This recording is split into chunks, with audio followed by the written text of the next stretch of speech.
This is the OXO Y peeler, so just going to give you a quick demonstration, let you know my thoughts about it and if there's anything you need to watch out for. So here you can see it's a nice comfortable grip, not too large, just fits in the hand just right. You can see the size of it there. So yeah, it's not reinventing the wheel, but it really is a good peeler, does the job excellently well. So let's have a look.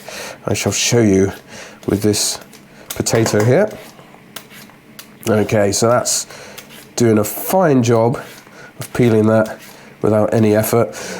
Due to the sort of thin nature of this metal and the mounting sort of points, you want to be cautious about going too hard with the thing. So if you've got any particularly hard vegetable or something you're trying to peel, then do watch out for that. Okay, I'll finish that in a second. Also show you some other uses for this thing. You can use it, for example, if your butter's been in the fridge and it's too hard to use a knife to spread. Look at this, we can take a slice of butter and that is very satisfying. That's really cool. Also works well as a way of slicing cheese.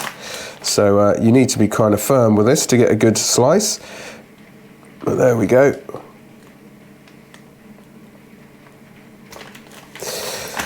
Easy peasy. So yeah, all in all, an absolutely wonderful little peeler, does the job, but just watch out you don't go too hard with things. So, all the best.